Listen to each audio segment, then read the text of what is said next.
Say where you watching from. recessions. Happy Tuesday, guys. Happy Tuesday. Look who it is in the background, guys. Former President Joe Biden. For the first time ever. What up, JB? That will change.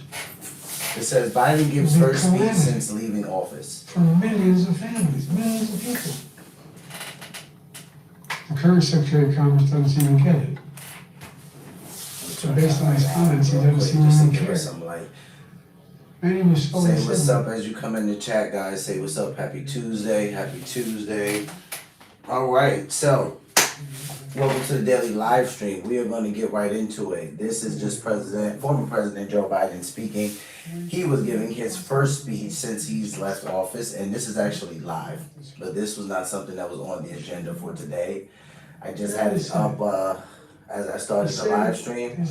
I can probably cover this later on tonight, though. Probably put it on the streaming software so you guys can watch it from front to back if you wish. I don't like that MSNBC is covering it, but we'll take it. So with that being said, welcome to Cozy Corner TV, ladies and gentlemen. I am your host, Karen Smith.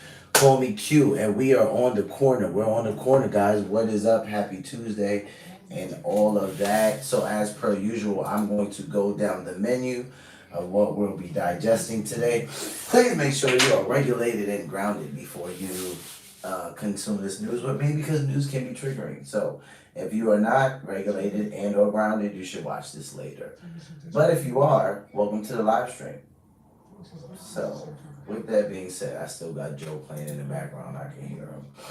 All right, let me mute that real quick. I might forget about it, so let me just close it. Okay, so first up on the menu, Fox News. Shout out to Fox News. It says Trump official goes off on false narrative about deportation case. All a hoax. So this is, I think this is Stephen Miller right here. White House Deputy Chief of Staff for Policy, Stephen Miller, discusses the deportation of a Salvadorian national and why he believes pro-Hamas protester Mohammed Khalil will be deported after a judge gave a green light for his removal. So that must have happened pretty recently. All right, so we'll watch Stephen Miller on the White House lawn discuss why he is infuriated with this false narrative, this rhetoric that has been going around about how they lost the Supreme Court case. At least this is what the media has been pushing the last 72 hours, right? And how they have to get Abrego Garcia back ASAP. But there seems to be a twist in everything that's been being put out there. So Stephen Miller, I don't want to say he went on a rant. I think he just pretty much got furious. And he's like, you know what? This is my chance to tell the truth, or at least the part of the truth that the Trump administration knows. So I'm going to do it. And that's what he did. It was on Fox News on the White House lawn. So we'll watch that. Then we'll switch gears over to Bill O'Reilly. Shout out to Bill. Did Barack Obama knife, so like a kitchen knife, right? Joe Biden. Bill O'Reilly on Democrat infighting and cognitive decline. So this was pretty interesting. I wanted to take a look at this because I do know a lot of people that esteem Barack. I'm just going to be honest with you guys. I have a lot of friends, a lot of people within my friend group who esteem Barack Obama. This is not just black people. There are plenty of white people that esteem Obama. And I'm not gonna lie, I've always been a little bit of suspect of him. I've always been a little suspect. Like, it's just me. I am naturally skeptical, but Obama he always has moved sus to me. And, so when I saw Bill O'Reilly cover this, and mind you, there are books out there about this, I was like, you know what? I think this is important because my audience might not ever watch Bill O'Reilly. So I want to show this to you guys. Then we'll switch gears and go over to ABC News 4. Salvadorian president. So President Bukele says he will not release man mistakenly deported despite SCOTUS ruling. So, and this was said in the White House. I covered it on a live stream yesterday. President Bukele and President Trump went to Oval Office. A reporter asked Donald Trump, would he be, going to get Abrego Garcia, or will he be coming back to the United States? President Trump then asks AG Pam Bondi to answer the question. She answers it. Stephen Miller chimes in and answers it. And then Marco Rubio says some comments as well. Yeah, and then we see President Bukele say, like, what am I going to do? Smuggle a terrorist back into the United States? I think this is interesting, right? Because we have people in the United States that are infuriated. I mean, livid with their president. They can't stand what Trump is doing.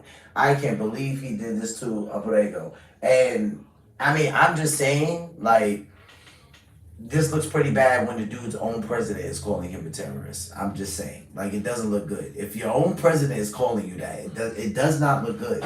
So regardless of people getting mad at President Trump, now we got the man's own president saying, what do you want me to do, smuggle a terrorist back into the United States?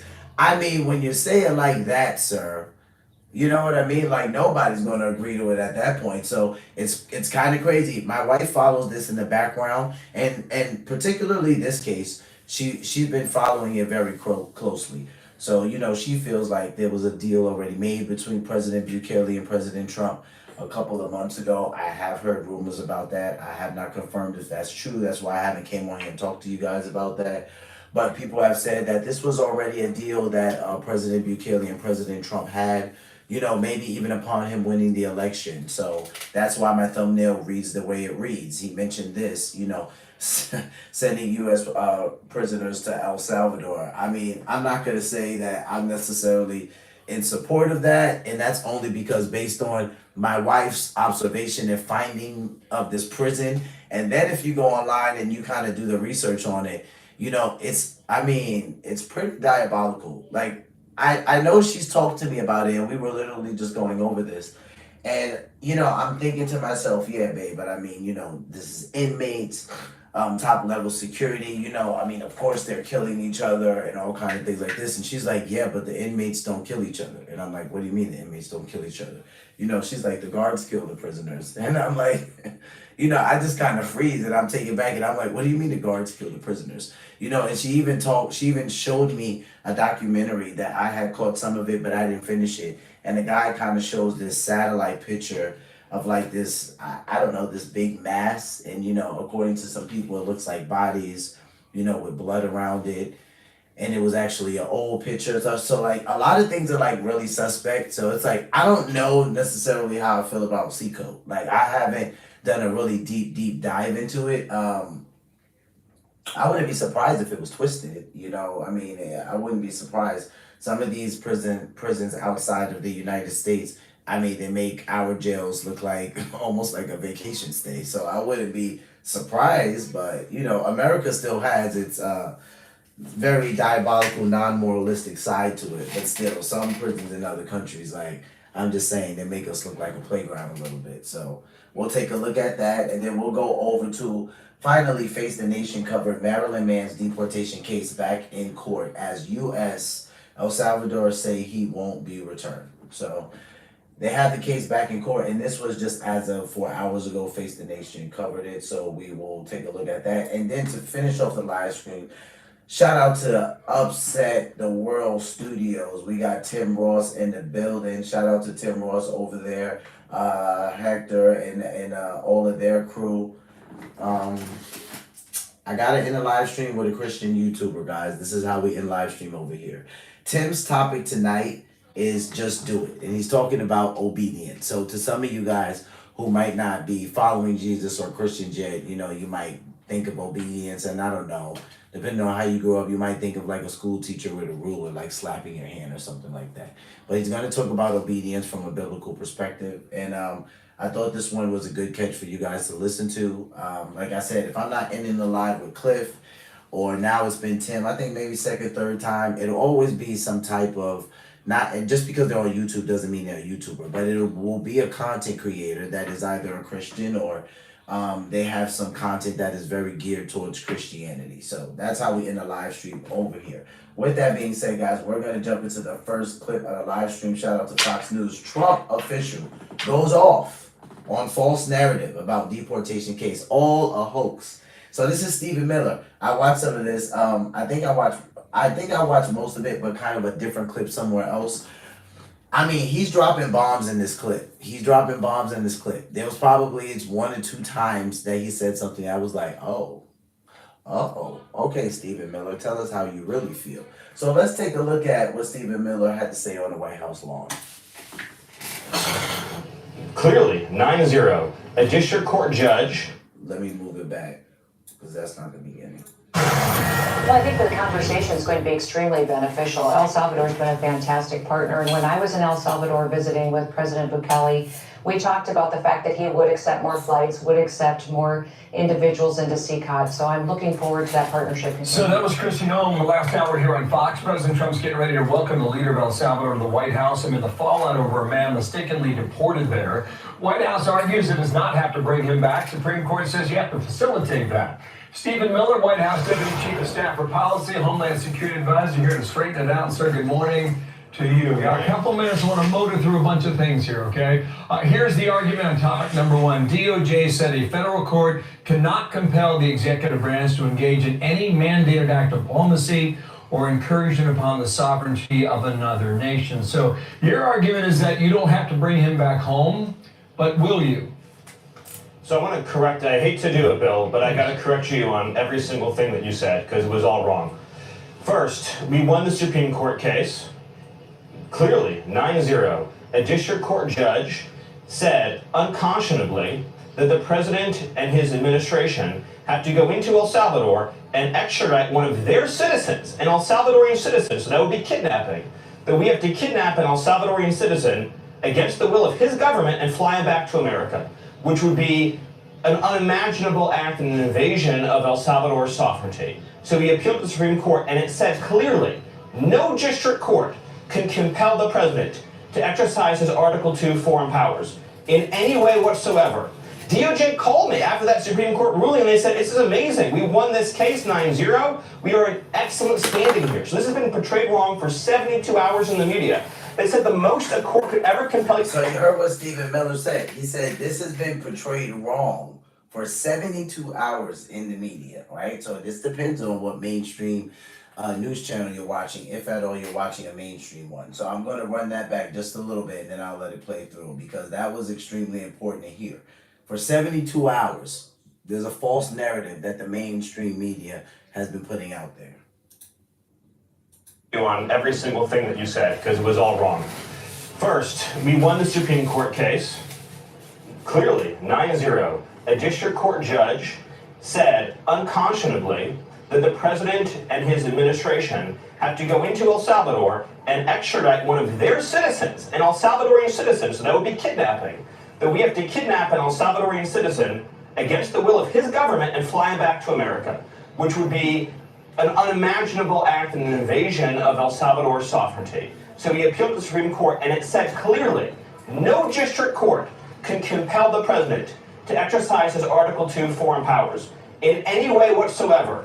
DOJ called me after that Supreme Court ruling, and they said, this is amazing. We won this case 9-0. We are in excellent standing here. So this has been portrayed wrong for 72 hours in the media. They said the most a court could ever compel you to do would be to facilitate return, which would basically mean if El Salvador voluntarily sends him back, we wouldn't block him at the airport. We would put him back into ICE detention, and then he would be deported either back to El Salvador or somewhere else. The Supreme Court said that is the most the government can be expected to do. So we won the case handily. The misreporting on this has been atrocious. Okay, I appreciate he was not, no, it was important. He was not mistakenly sent to El Salvador. Okay, so do you still He's an believe illegal he is a alien member of from MS? El Salvador. Hold on, this is important. In 2019, he was ordered deported. He has a final removal order from the United States. These are things that no one disputes. Where is he from? El Salvador. Where is he a resident and citizen of? El Salvador. Is he here illegally? Yes. Does he have a deportation order? Yes. A DOJ lawyer who has since been relieved of duty, a saboteur, a Democrat, put into a filing incorrectly that this was a mistaken removal. It was not. This was the right person sent to the right place. Now, some have said, well, but he had a thing called a withholding order. So a withholding order means you've been ordered deported, but an immigration judge is saying you cannot go back to a particular country. Here's the thing. If you are a member of a foreign terrorist organization, you cannot have a withholding order. Since he's in MS-13, there is no withholding order. You just Furthermore, answered the my question. gang that he is accused of being persecuted by doesn't exist anymore in El Salvador. The 18th Street Gang is gone. So you have an illegal alien From Bill, where are we supposed to send the illegal alien from El Salvador? To what I'm going to country? ask you a question. Are you convinced he is still a member of MS-13? That was your original charge. Yes, but here's the thing, Bill. Yes, but here, not only am I convinced of it, not only is El Salvador convinced of it, Bill, he's an illegal alien from El Salvador with the deportation order. So his only options in life, Bill, his only options in life are to be deported to El Salvador or to be deported to some other country. That's it. He has a deportation order. So, Bill, you tell me, what country should we deport him to? Tell me, please. Tell me. So Marco Rubio on Sunday morning said this. On Saturday night, another 10 criminals from MS-13. So this is probably backwards, so I'll read it for you guys. Yeah, it says, last night, this is Marco Rubio. Last night, another 10 criminals from the MS-13 and Tren de Agua, foreign terrorist organizations, arrived in El Salvador.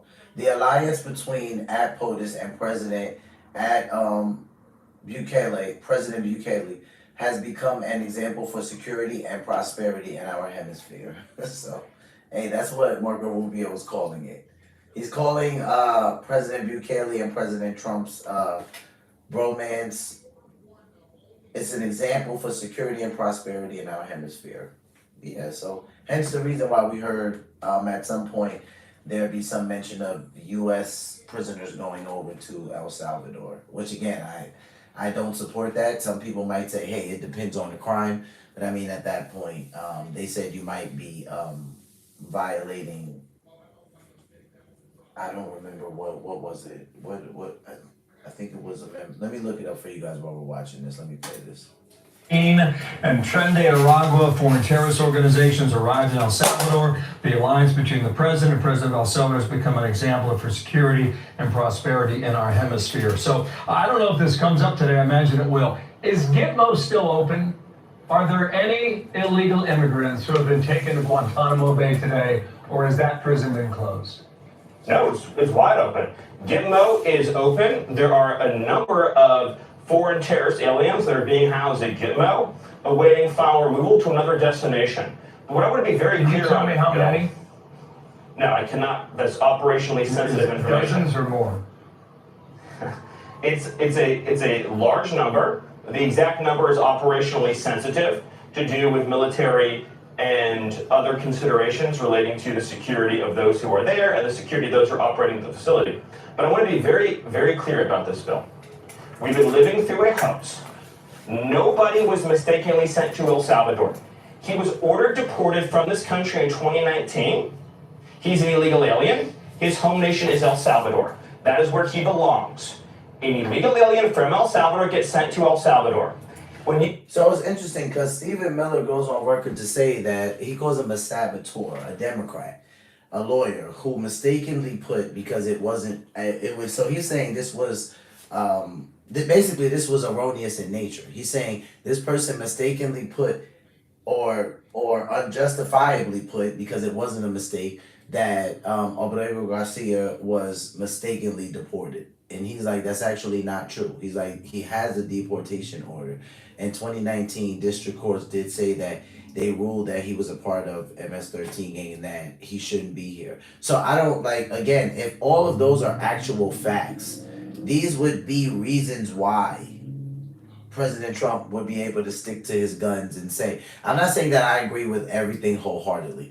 I'm just saying, because some of you guys, like some people have challenged me on this and they've asked me questions, and I've openly have transparent conversations with them about it. I'm like, listen, I don't agree with every single thing, but there are some things that are at play in the background that would be preventing this person to come back. Because even now, if we see AG Pam Bondi and even President Trump saying, if they want to send him back, that's up to him, we'll provide a plane. Well, again, now you have President Bukele stepping in, and now it's like the ball's in his court, and it's like, what are you going to do? What are you going to do? Are you going to try to send a terrorist back to the United States? Now, some people are like, well, Q, why are you calling him a terrorist? Listen, I never saw the guy do terroristic activity. But what I'm going off of is the fact that President Trump, if he's already deemed MS-13 as a terroristic group, then any member in the group would be considered a terrorist. So as long as you have that title, right? Like, I'm just saying, the years I've served in the Marine Corps, and being a public servant, I know like this much about foreign policy, right? As long as this man is deemed as a terrorist, it's almost going to be impossible for him to get back into the United States. Even if they're like, oh, he mistakenly got deported. Oh, no, he didn't. No, it was really a mistake. Even if a judge is stepping in, it's like, and they already said that when the ruling, that 9-0 ruling was actually that no district court can basically tell the president how to exercise his authority, which it's not shocking that that came out. I mentioned that, Bill O'Reilly mentioned that. People have said that this is not going to fly in court. Like, they tell you which cases are not going to fly against the president, because even if a judge rules one way, a judge still can't force the president to exercise his authority in any type of way. Especially a lower court judge. So some people are like, well, what about the Supreme Court? Well, this is where I think President Trump was extremely smart and having President Bukele in the Oval Office, because now the world didn't just get to see President Trump and Pam Bondi and Marco Rubio say, "Oh, we're not bringing back Borrego Garcia. We don't think he belongs here. He's a terrorist." They're not only seeing them say that, now they're seeing the president of his own country say this. And this is where I told my wife, I'm like, this does not look good for him either way. Like, this man could be completely innocent, but this would be like Trump calling an American a terrorist. How long until everybody in the country really thinks this person is kind of a terrorist if the president is saying it, right? So now, even with President Bukele calling him that, based on the way my wife has explained Seacoast to me, and I'm finding out what it's like, listen, like, that's why we're gonna end the live stream with him today, because I was listening to Wide Open this morning.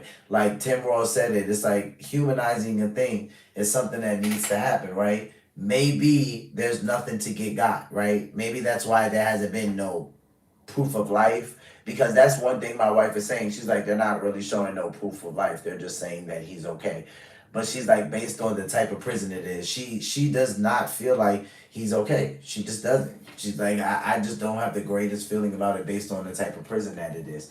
So when President Trump mentioned something about U.S. Prisoners going to El Salvador, what I was going to say is it would violate the 8th Amendment. That's what some people have talked about, which would be like cruel and unusual punishment. Well, I would say that would be fitting. If C Code is anything like what my wife is telling me and a little bit of what I'm seeing, and I'm going to keep researching so I can, then I'll probably bring a documentary on here and react to it with you guys. If it's anything close to that, then that would be cruel and unusual punishment. And at that point, he probably won't be able to deport a U.S. citizen to El Salvador to go to Sea Code. But I mean, listen, man, that prison is crazy from what I'm finding out. You have a withholding order, to be clear, that does not pause your deportation. In other words, in the worst case scenario, it means you get deported to another country. It means you get deported to Africa, or get deported to Asia, or you get deported to the Middle East. It doesn't mean you don't get deported. Either way, you're detained and deported. But in this case, because the withholding order doesn't apply to members who are of foreign terrorist organizations, that is obviated. By the way, this is an immigration court under the control and direction of the Department of Justice, not an Article 3 court. It's an Article 2 court.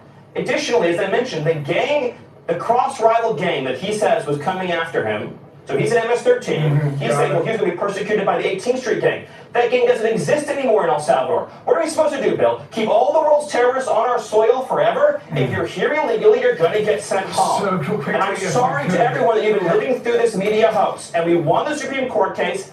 They overturned the ruling of the district court and said clearly that no administration can be compelled to engage in foreign policy to extradite a citizen of another country. Stephen Miller said they overturned it. So even if the lower court, if the lower court said that you have to bring him back home, he's saying that when they went back and they did their Supreme Court hearing, that they overturned it. That's why it was 9-0. So if they've overturned it, I mean, this is where this stuff is like, I don't necessarily, again, I do not necessarily agree with everything, but understanding some of the things that are at play here, like even just some of the verbiage being used, like just because they're using the word terrorist is not helping Borrego Garcia's case at all. Like, and it's definitely not helping that the president of his own country is calling him a terrorist because he sat in the Oval Office and said, "What do you want me to do? Smuggle a terrorist back into the United States?" I'm like, dude, it's not looking great.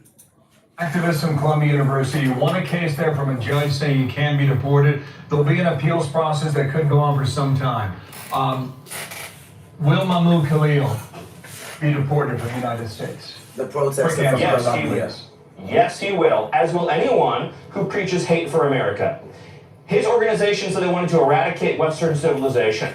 Look, under this country, under this administration, under President Trump, people who hate America, who threaten our citizens, who rape, who murder, and who support those who rape and murder are going to be ejected from this country.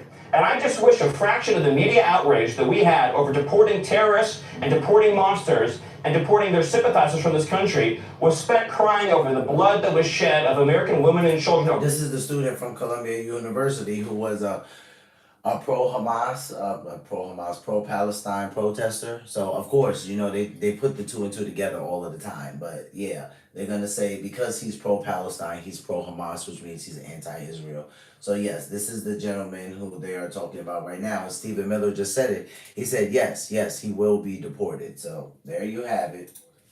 Over the last 4 years are crying over the 500,000 children that Biden trafficked into this country, are crying over the neighborhoods destroyed by gangs and drugs and fentanyl. Cemeteries are filled with tombstones for Americans that were killed by Joe Biden and Mayorkas and his administration, suffering beyond imagination. We just arrested an illegal alien who committed sex crimes against 20 children. Sex crimes against 20 children freed by a sanctuary city. So I'll reserve my sympathy and my empathy for the Americans being brutalized by these monsters, and we will not apologize for getting these monsters the hell out of our country, Bill. Stephen Miller, thank you for your time. I'm out of time today. We will speak again. Thank you, sir. Thank you. You can tell that Bill was like, okay, I need to shut down this interview. Hey man, Stephen Miller, he's not okay with that false narrative. He's saying, listen, you guys are spinning it in the media like, you know, the ruling was that he has to come back, and you're forgetting the part where we went back for an appeal and we won, and they said that no lower court can tell the president how to exercise, you know, his authority. So, listen, lies go a long way. You know, they say, this is what they say, I don't like it, right? But, right, bad news travels faster than good news. So it's kind of crazy. But that's the reason why it's been a wildfire and it's been all over the place. And I'm glad he took the time to go on Fox and say that, you know, because for some people, they literally don't know that the man has a deportation order. For some people, they don't think he has one. They think that it's a lie or it's not the truth, you know. They think that this guy was just living life normally and he was at work and he just got swept up at lunch. There's a lot out there that really is just false narrative and just, you know, just false rhetoric being put out there, and it's not the truth. Like, people don't have the hard facts about it, and this is why some politicians can tap onto the emotional side of people and pull heartstrings and do things like that, because they're like, oh, you know, this man and his family, which, by the way, it's a terrible thing. I don't like the way it played out. I really don't. I don't understand how he even made it out of the country. Like, if this was actually a mistake, like, let's just say Stephen Miller didn't say what he said and this was a mistake, then my question would be, you know, how wasn't he like stopped at the airport? Do we not have something to where we know, like, okay, you're getting rid of all these people, but wait a minute, these people have visas. Like, it can be a bit messy, right? It can be a bit messy, and that's why I say I do not support everything, but I still want to give a balanced perspective, especially as a public servant, a servant of the people, somebody who's been in the military, right? Like, when I look at the foreign policy and some of the things that President Trump just put into place, I'm like, listen, guys, that verbiage isn't helping. Like, that word terrorist, it does not help. Like, and we know this in the United States. Like, people usually go to jail for long periods of time. And it depends on what prison they go to, depending on if they have some type of terroristic charge attached to them. So just the fact that this person, if he really had a deportation order in place, and in 2019, they told him that he had to go and he was deemed a gang member. And then President Trump comes on deck and he's like, okay, MS-13 is a terroristic group. So anybody a part of this group is a terrorist. It's like, dude, it's a wrap. Like, just that verbiage that he's using makes it very, very hard and extremely complicated for this man to get home. Okay, guys, so switching gears. Bill O'Reilly. Did Barack Obama knife Joe Biden? Bill O'Reilly on Democrat infighting cognitive decline. So he's talking about the betrayal that Joe Biden experienced at the hands of Barack Obama. So let's watch. Do you have a car? Do you have a clean driver's? Yes, I have a car. Thank you. Say, here's where we are, and he was 100% accurate. So I write a column on BillO'Reilly.com, which I do every Sunday. So we have 5 messages of the day. They're short essays, free. You don't have to sign up. You don't have to do anything. And one longer column, and that drops on Sunday. And my column is called Et tu, Barack? And it's about how President Biden got knifed in his quest to run for re-election. And it's based upon real things, fact-based, okay? And we get a lot of reaction from it. So I wanted to tell you, advance the story on our YouTube channel. So there are 4 of these books. I'm not going to read any of them because they're based mostly on anonymous sources. I do not believe in anonymous sources. I don't use them myself. If somebody tells me something, says, this is private, I respect that. So if a newsmaker says, look, off the record, O'Reilly, here's what's happening, I'll take the information. But I'm not going to report it to you unless I can verify it from some other source where I can use who that source is, the second source, to verify the anonymous stuff. Fair? I think it's fair. It's the way journalism used to be done, but not anymore. Now, guys write books like Bob Woodward, who was once one of the best journalists who have ever lived, the Watergate era. Now he writes books totally on anonymous sources. Hey, Bob, no, not doing it, okay? Because people have agendas, and they want to attack other people, and they don't want to be known. That's just weaselly, okay? And it shouldn't be accepted by publishers or journalists, but it is, and it's common now. So these 4 books that are out about how Biden was treated by his own party, I'm not reading them. But they mention Barack Obama and George Clooney prominently. Now this story I know. So, very early on in the Biden administration, Barack Obama, who still holds an enormous amount of power within the Democratic precincts, he was never a Joe Biden fan. You'll remember the famous quote from Obama, which is true: never underestimate the ability that Joe Biden has to F things up. Okay? But they got along as president and vice president. But Obama didn't do Biden any favors. When he left office, he endorsed Hillary Clinton for president. Barack Obama over Joe Biden. Yep. Biden never forgave Obama for that. That was 2016. Okay. Hillary gets whacked by Trump. Biden beats Trump. Biden's in. It was clear to everybody who was paying attention that Joe Biden could not carry out his daily duties for whatever reason you want to assign. Old age, dementia, whatever. There is no diagnosis of it. But he couldn't do 2 things. He couldn't speak to the press in any kind of effective way, and he couldn't work more than 4 or 5 hours, and the White House logs show that. That's crazy. So he was very, very tenuous in that White House. Now, these books go through all that, but they don't, again, put names on the accusations and this and that. But it's true. Joe Biden was a disaster as president. And if you just look at his policies, you'll come to that conclusion. So, there was polling done in the early part of 2024, a year ago from now, I'm talking to you. The polling I had access to through a pollster named John McLaughlin. Okay, no anonymous sources with O'Reilly. John McLaughlin might be the best pollster in the world. he would come on my program on BillO'Reilly.com, the No Spin News, and say, here's where we are, and he was 100% accurate. And Biden was losing in the internal polling. That's not CBS, Fox. These are the polls taken by the very two parties, internal, losing big. Well, everybody in the Democratic Party knew that. They had to get rid of them, right? They had to go. So, you remember the big George Clooney fundraiser in Los Angeles, raised $30 million for Joe Biden's re-election campaign. George Clooney, yeah. All right? And this was at the end of June 2024, after the debate where Biden got waxed by Trump. Goes out to LA, raised the money on stage with Barack Obama. Okay.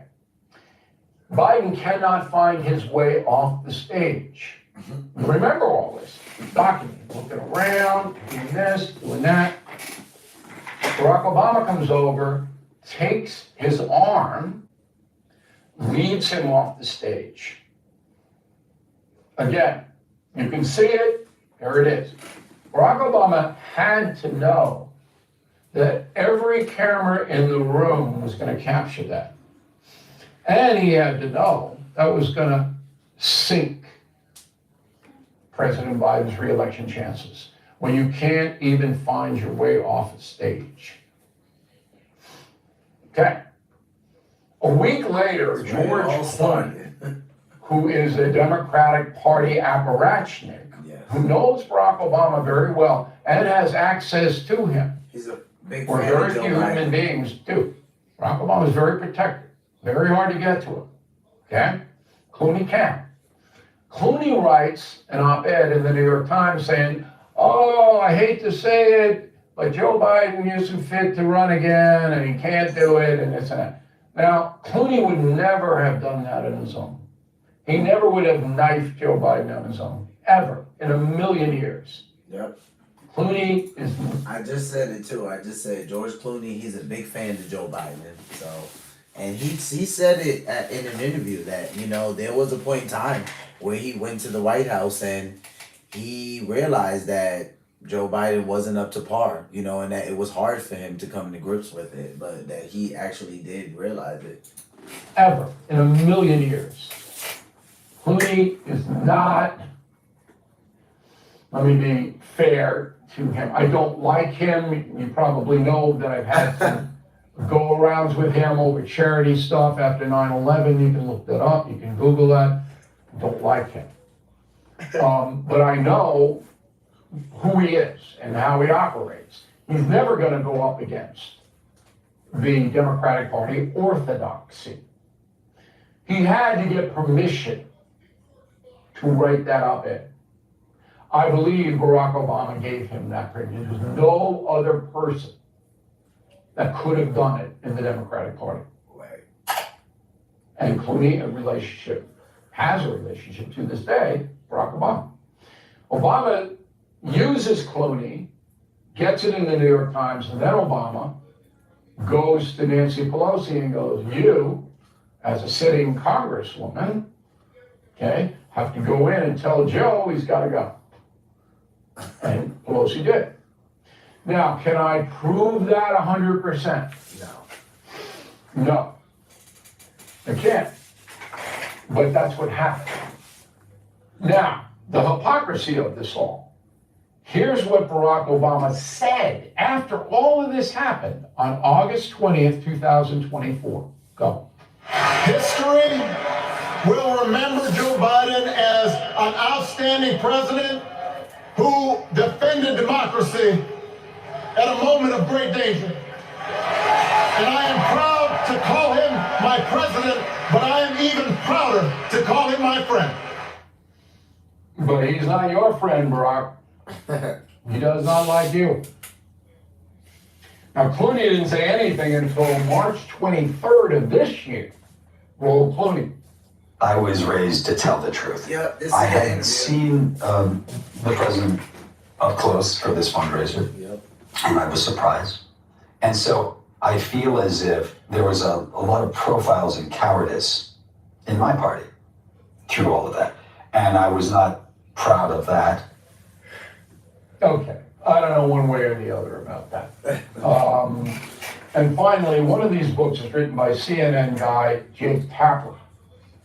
So Tapper writes a book about President Biden's decline.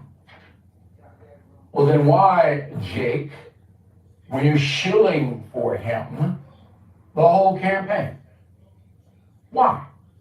If he was in great decline, why were you shilling for him? Larry Trump goes on with Jake Tapper. Here's what happened. Go. I think that you were mocking his stutter. Yeah, I think you were mocking his stutter, and I think you have absolutely no standing to diagnose somebody's cognitive decline. I would think that somebody in the Trump family would be more sensitive to people who do not have medical licenses. Jake Tapper got mad. Listen, he's been mad since before the election.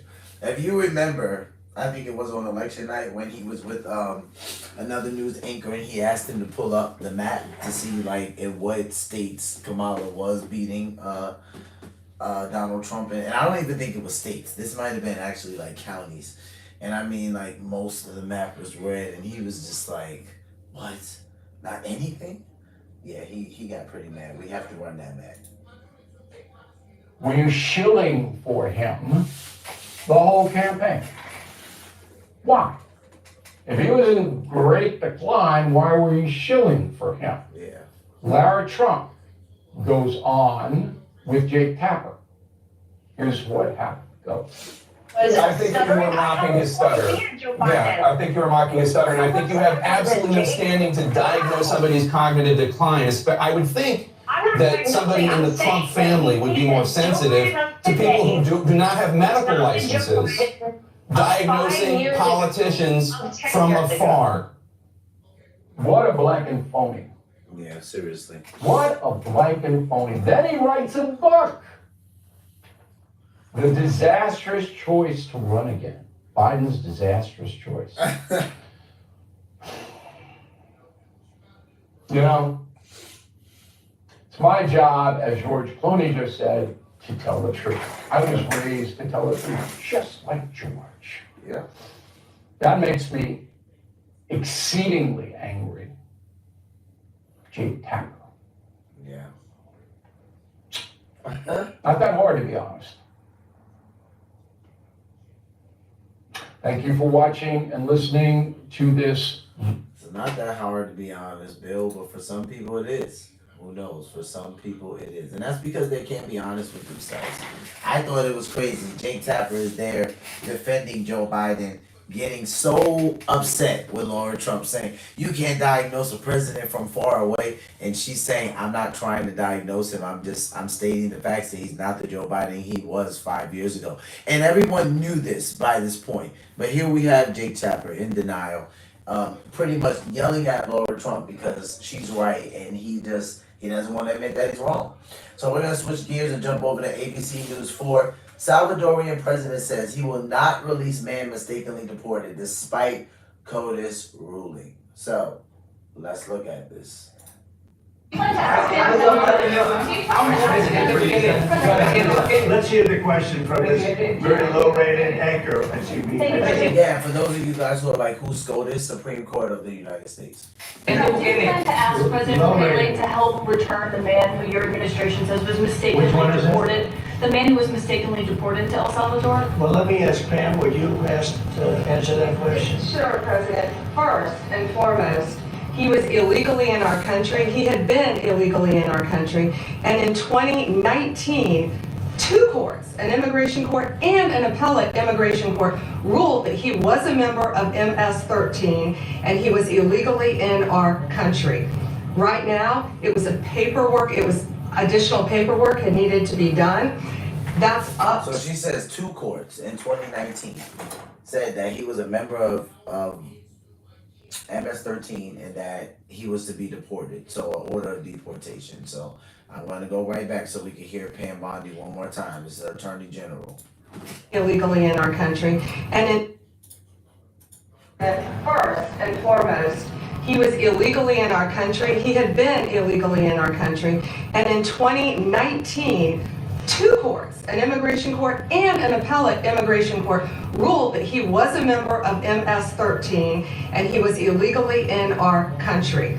Right now, it was additional paperwork that needed to be done. That's up to El Salvador if they want to return him. That's not up to us. The Supreme Court ruled, President, that if, as El Salvador wants to return him, this is international matters, foreign affairs, if they wanted to return him, we would facilitate it, meaning provide a plane.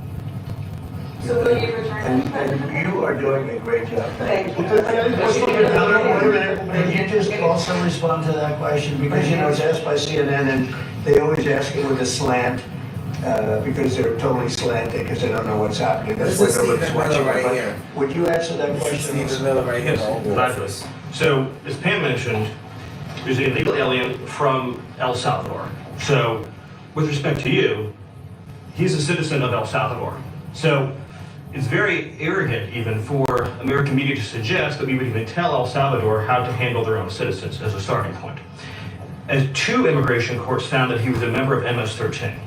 When President Trump declared MS-13 to be a foreign terrorist organization, that meant that he was no longer eligible under federal law, which I'm sure you know, you're very familiar with the INA, that he was no longer eligible for any form of immigration relief in the United States. Any form. So he had a deportation order that was valid. So Stephen Miller says once President Trump declared MS-13 as a terroristic group, he wasn't eligible for any form of immigration at all. So he says it right there.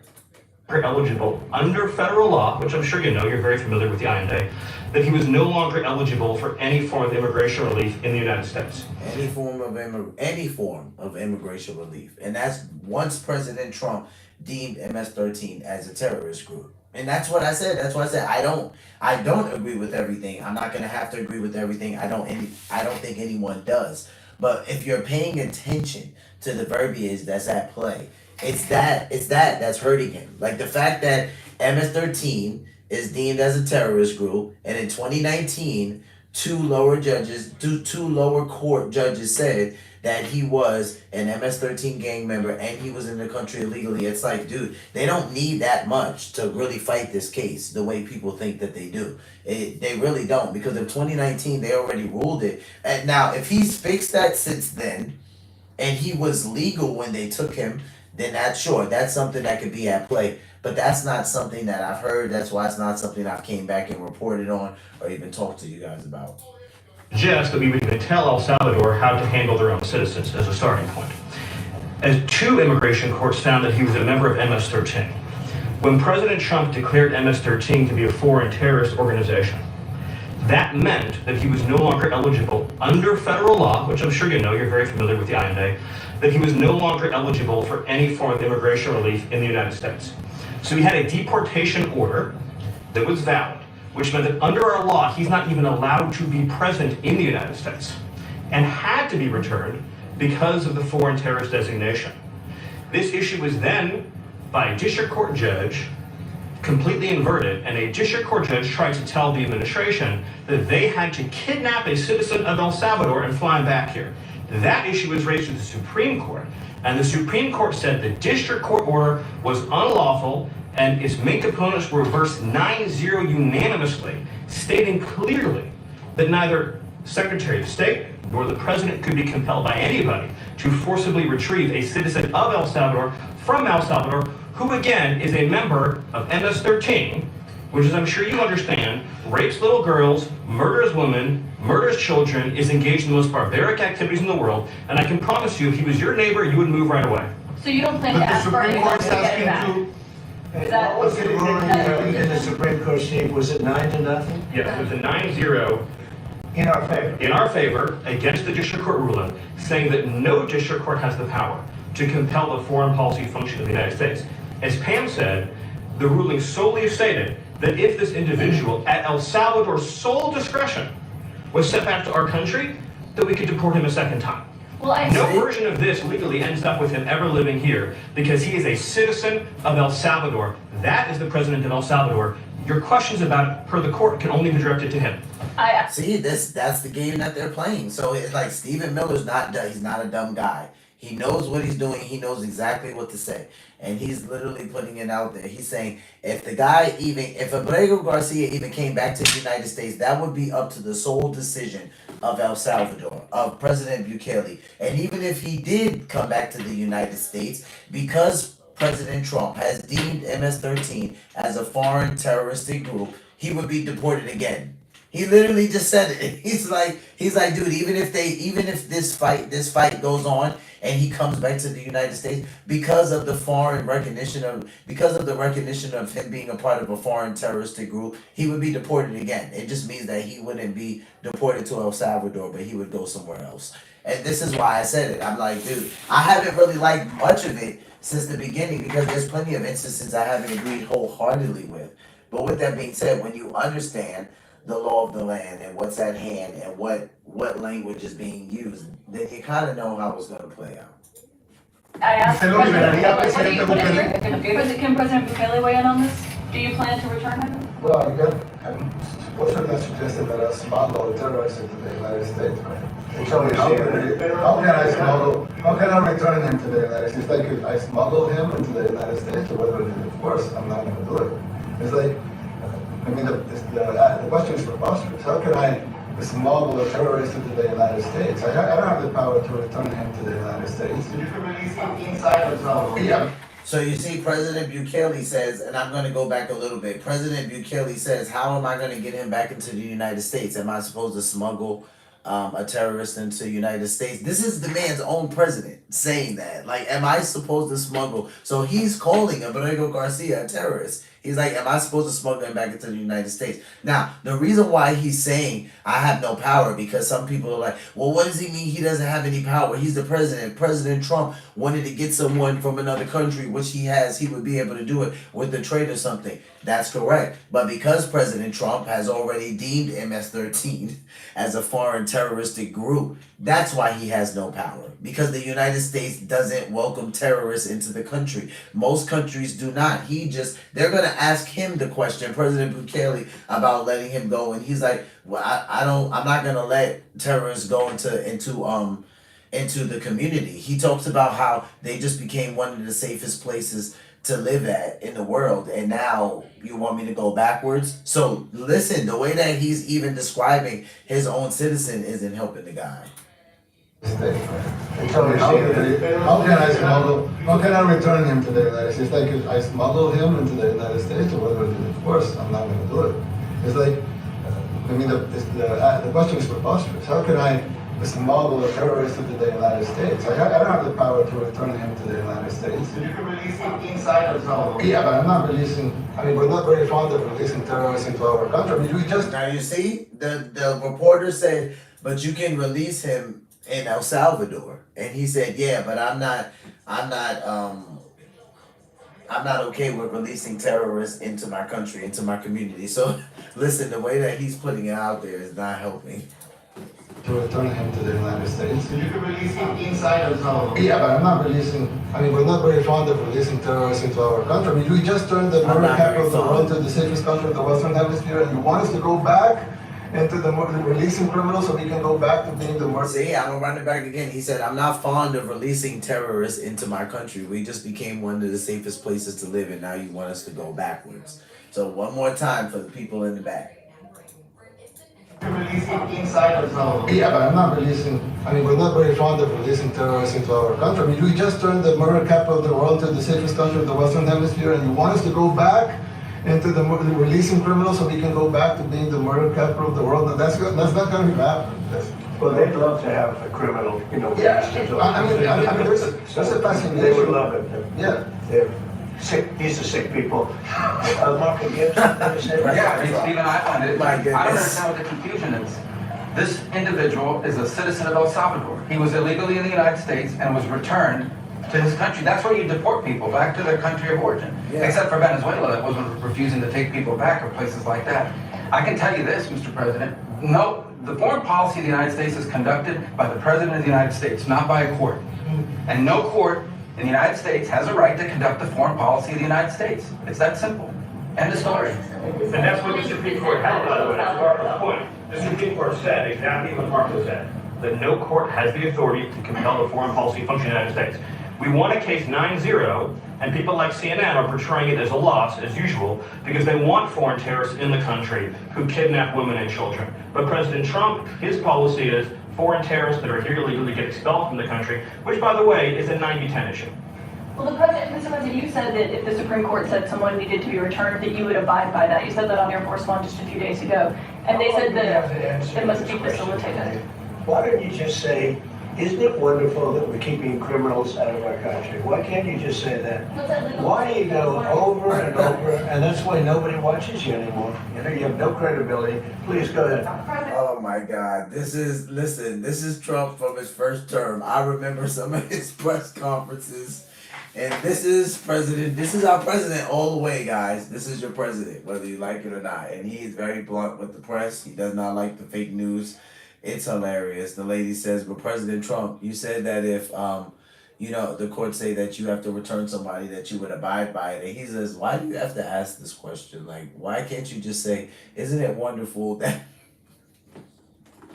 Yo, this guy, man, I'm telling you. Only the president of the United States.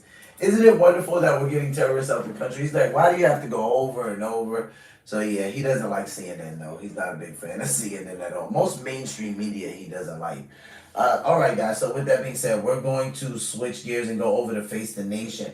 Maryland man's deportation case back in courts as U.S. El Salvador say he won't be returned. So this is covering a little bit more of Bukele Garcia's case after we see President Bukele and President Trump in the Oval Office. So let's take a look. We begin this hour with the case of a Maryland man who was mistakenly deported to El Salvador. There's a court hearing happening this afternoon, just one day after the White House and El Salvador's president rejected the idea of bringing him back to the United States. Last week, the Supreme Court ordered the Trump administration to facilitate his return, but yesterday in the Oval Office, both leaders said it was not going to happen. Listen. How can I return him to the United States? Like, I smuggled him into the United States, or whatever. Of course, I'm not going to do it. It's like, the question is preposterous. How can I smuggle a terrorist into the United States? I don't have the power to return him to the United States.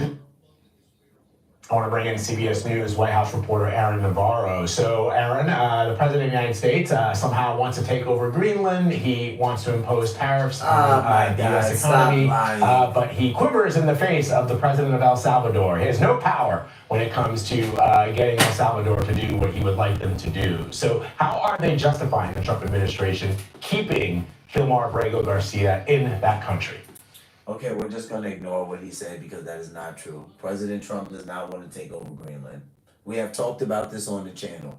That is not the point with Greenland. That is not the goal, right? It is so that the United States has an Arctic presence, Arctic military presence. Canada's military is very weak right now. The United States used to have 17, 18 bases in Greenland. Now we're down to 1. There's not much of a U.S. military presence in the Arctic. And you want to know what's crossed the Arctic, people? Russia. So there's a reason why President Trump has an interest in Greenland, and it is not to take it over. Vlad, good to be with you. It is really, the crux of it is really the Trump administration's interpretation, spin of that 9-0 Supreme Court ruling that said that the U.S. should, quote, facilitate Abrego Garcia's return, but also asked the lower court judge to clarify what they're asking the executive branch to do with respect to the power of the executive branch. The Trump administration is taking that, and we've seen this in court filings leading up to yesterday, saying that the courts cannot dictate their foreign policy, what they do in regards to foreign relations. You also saw the Trump administration, despite in court filings saying that it was an oversight, that it was an error that Abrego Garcia was sent to El Salvador.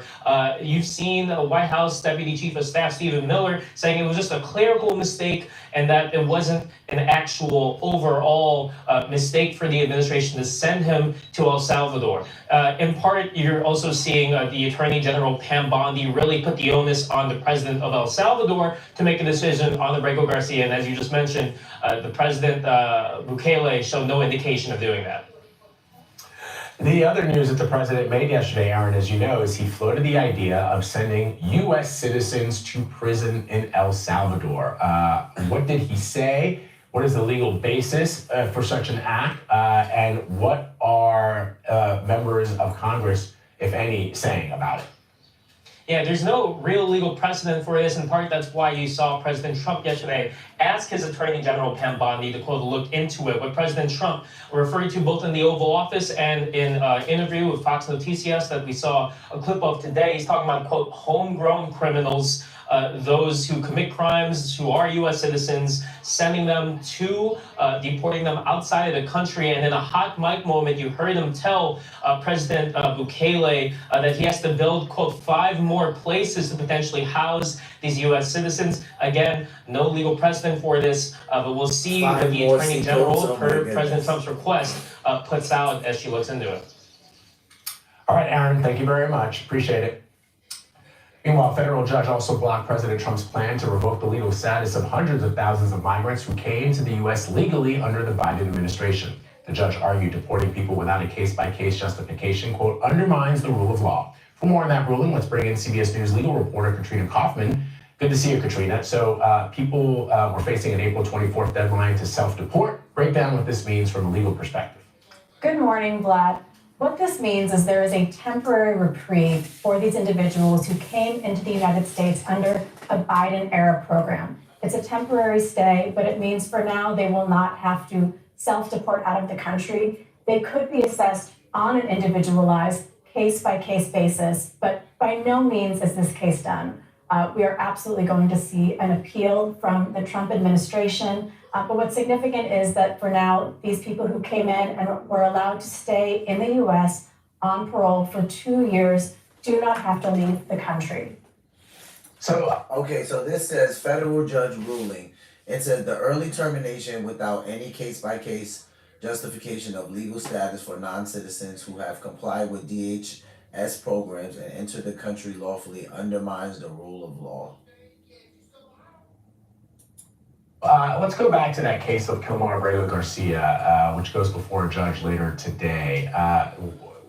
Help me understand what the White House is asking the judge to clarify, and ultimately what power, if any, the courts have in getting this man back. And Katrina, looking ahead, speculating here, but what would happen if it lands back in the Supreme Court?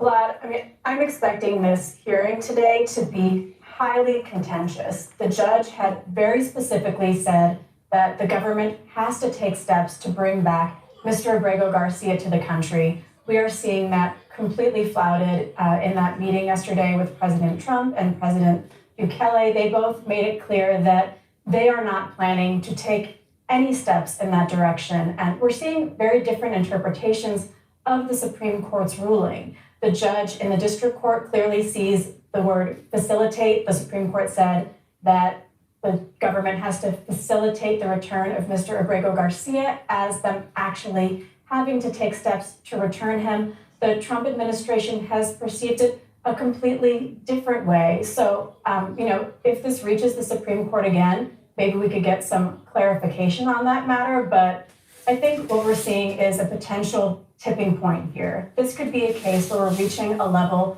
where the judge may decide that she needs to hold someone in contempt. That's something that we haven't yet seen in any of these cases. We've seen them nearing that point, but we will potentially see a contempt proceed here. But well, she thinks we'll potentially see a contempt hearing.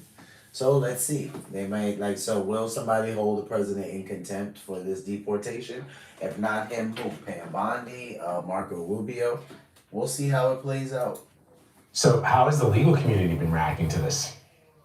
The legal community is very concerned. If those things are facts, like he had a deportation order in place, he is in fact a part of MS-13, and for some way they can prove that, and it's also been deemed as a foreign terroristic group. That in 2019 he was told to leave. If those things are actually facts, then a contempt hearing won't happen. The legal community is very concerned. One of my sources has described it as though they're watching the Trump administration see how far they can get with, touching an electrical fence. How far can they overreach without a complete pushback from the judicial branch here? As I said, we haven't yet seen anyone held responsible in any of these cases. We haven't reached that level of contempt, but there is deep concern here. We are seeing actions taken that many legal scholars say potentially violate the Constitution.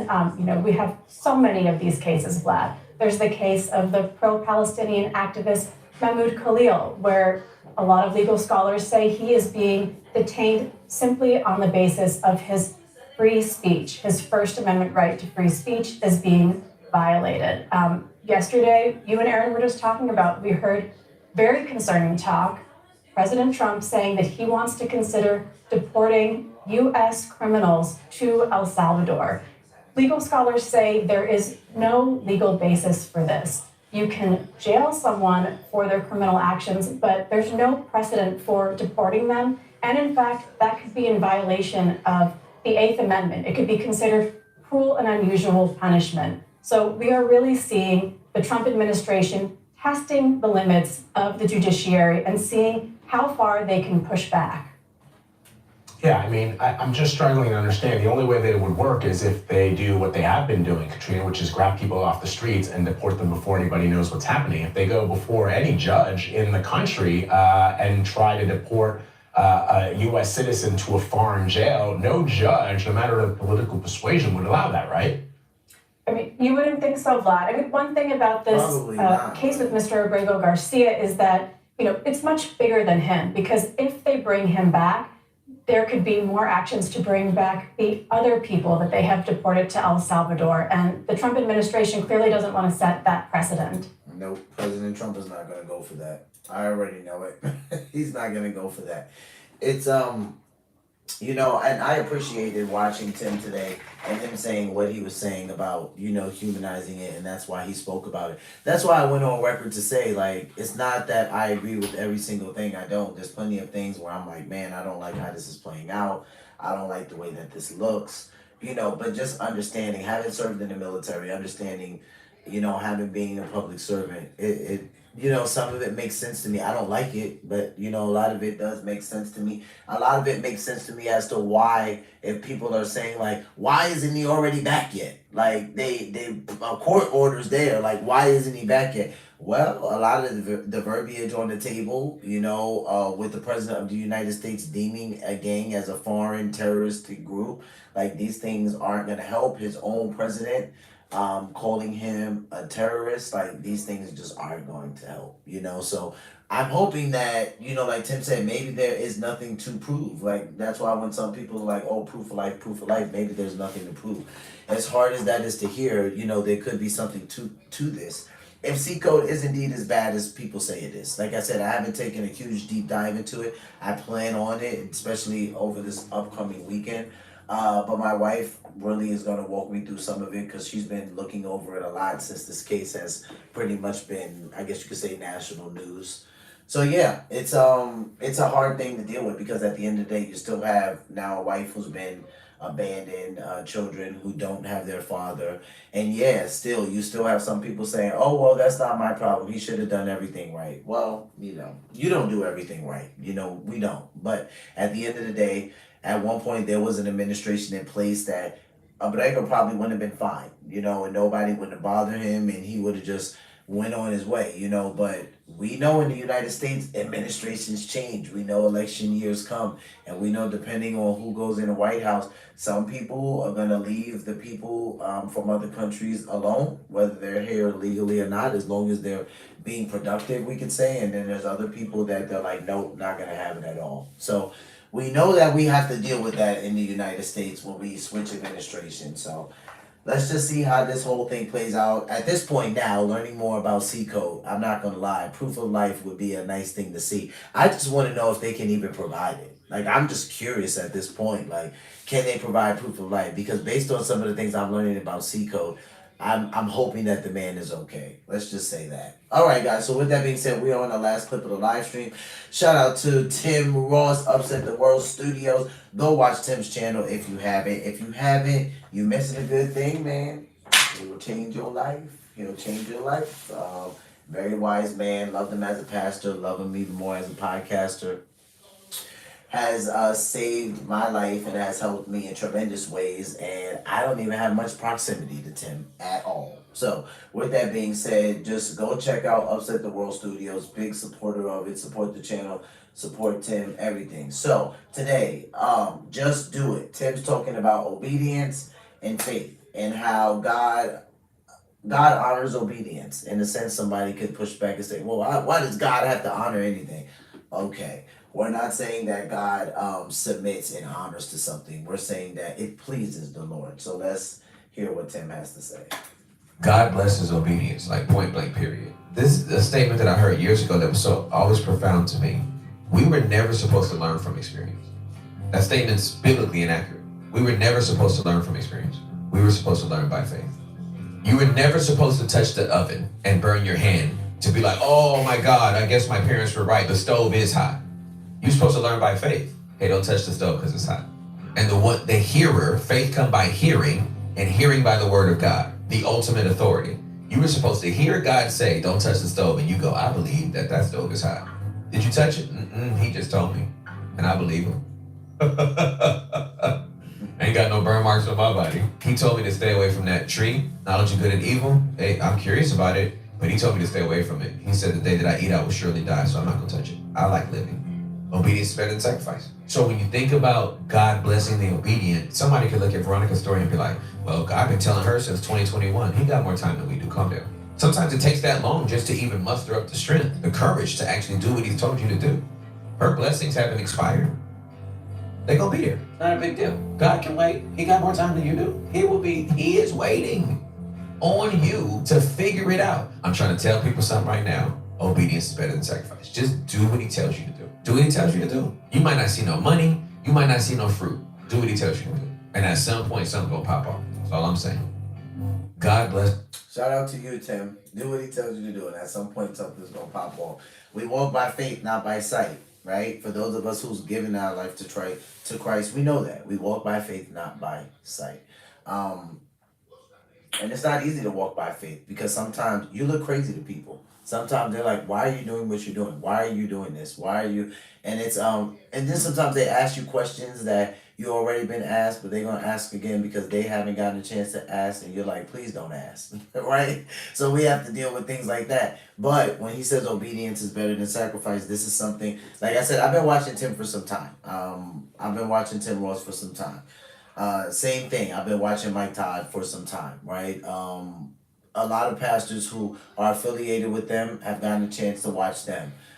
Preston Morrison is probably by far one of my favorite of all time, right? So it's there are a lot of people, I would say, that are a good amount of pastors that I've seen that are associated with Tim Ross, right? Pastor Mike Todd, maybe even Pastor Preston Morrison, because maybe you'll see them at each other's churches, on each other's podcasts. And this teaching is something that has really seeped into my heart, that obedience is better than sacrifice.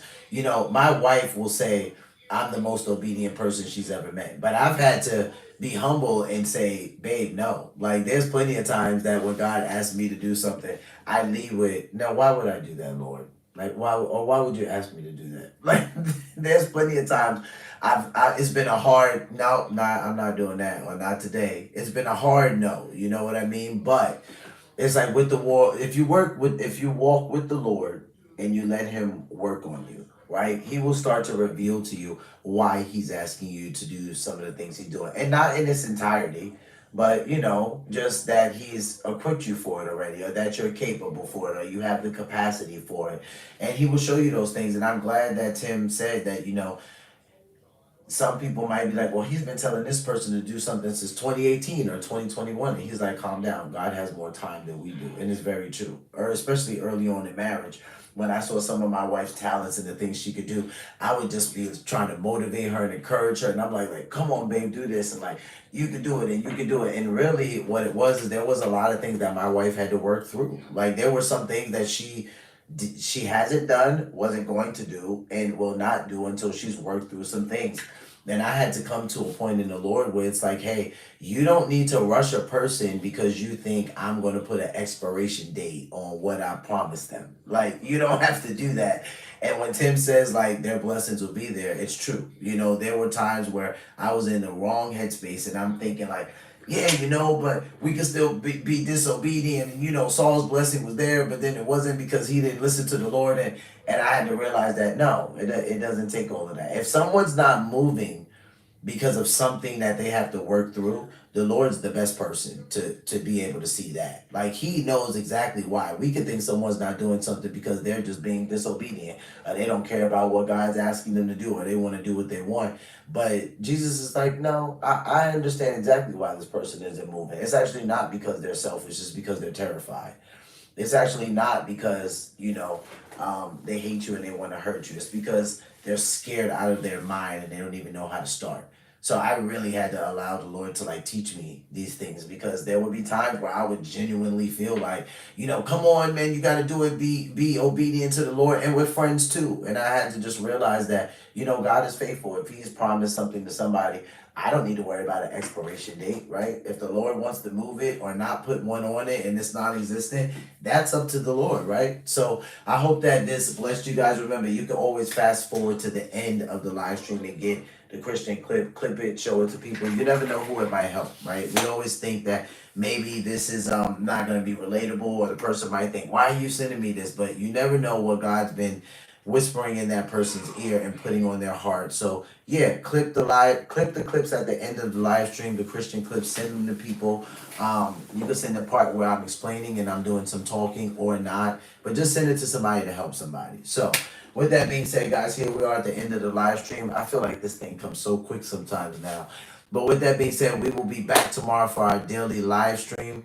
Tomorrow we'll probably jump on around 4:30ish. Today I got on at this time on purpose, because I'm telling you, these analytics, like, they can't get these things right. And because they're still new, I know they're not on point, so I don't always follow them. Sometimes I'm like, okay, Lord, what time should I go on today? Sometimes I take a look at them and I pick a middle time. So you guys just work with me. My normal time to be on here is between 1600 and 1800.